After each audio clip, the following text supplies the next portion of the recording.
زیاده. حالا بریم مقام دیگر امیرالمؤمنین علیه السلام، مقام علمی. اون آیات بود درباره عصمت. و تعیها اذن واعیه، فرا میگیرد.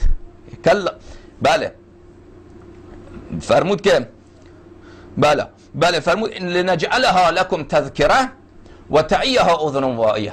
قرآن کریم تذکره هست و تعیها اذن واعیه.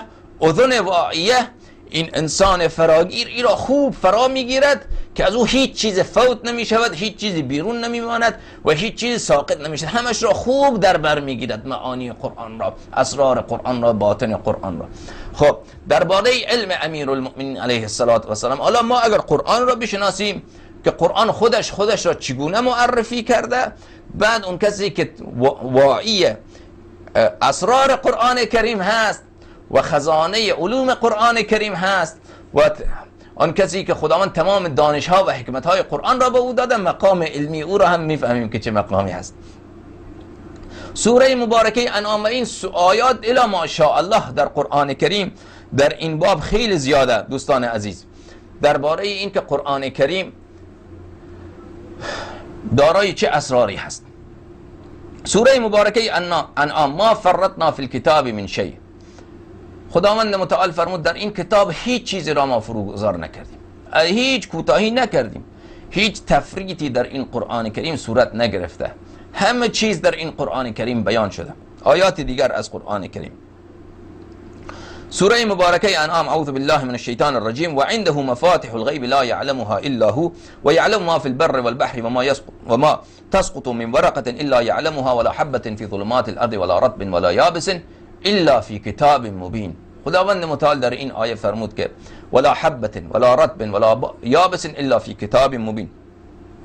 یک حبه در ظلمات ارض، دانه باشه در تاریکی های زمین. خب زیر زمین یک کمی خاک را اگر بکنید، زیر خاک برید اونجا تاریکه، حالا تاریکی پشت تاریکی، زیر زمین برید اونجا سنگ باشه، زیر سنگ باشه، اونجا مغاره‌ای باشه، در زیر اون مغاره باز بکنید، حالا این چند لا روی سر هم ظلمات آمده، در اونجا یک حبه باشه، یک دانه باشه، مثلا یک دانه پیاز باشه، یک دانه خردل باشه. قرآن کریم فرموده ولا حبة فی ظلمات الارض ولا رطب، و نیست هیچ تری، و لا یابس، و هیچ خشکی، الا فی کتاب مبین، من که بگر این که در قرآن کریم بیان شده، در قرآن کریم بیان شده.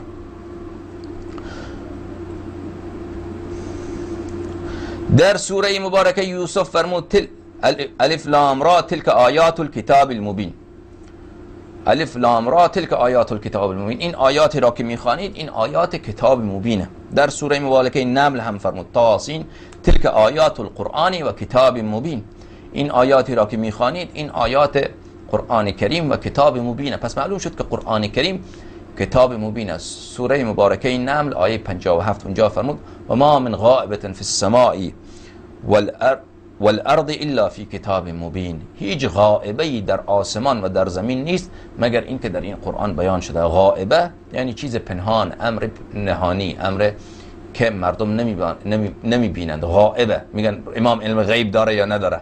خب اگر این کتاب را میداند غائبه زمین و آسمان را هم میداند. ولا غائبه و ما من غائبة فی السماء والارض الا فی کتاب مبین، هیچ غائبه ای نیست، هیچ، تمام شد همگی، هر سری باشد، هر امر نهانی باشد، چه در زمین چه در آسمان ها.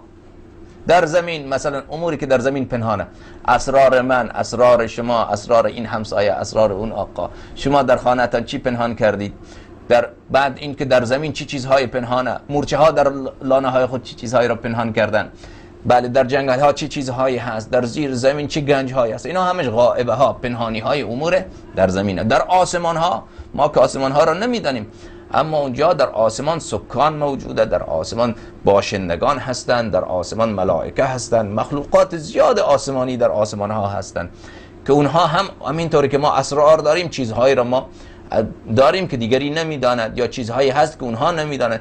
همه اینها در قرآن کریم در کلام خدا بیان شده، این کلام خداوند متعال. خب وقتی که اینطوری شد دوستان عزیز که تمام غائبه های زمین و آسمان در قرآن کریم هست، خب در ظاهر قرآن که نیست. ظاهر قرآن ما بخوانید در ظاهر قرآن کریم این امور نیست، اینها همش در باطن قرآن کریم. خود قرآن فرمود که تعویل داره من و ما یعلم تعویله الا الله والراسخون فی العلم، فرمود که این تعویلش برای نامحرمان نیست، فقط اونهایی که خدا علم به اونها عنایت کرده، خدا به اونها، الله والراسخون فی العلم، الله میداند و اونهایی که خدا به اونها علم عنایت کرده اونها میداند.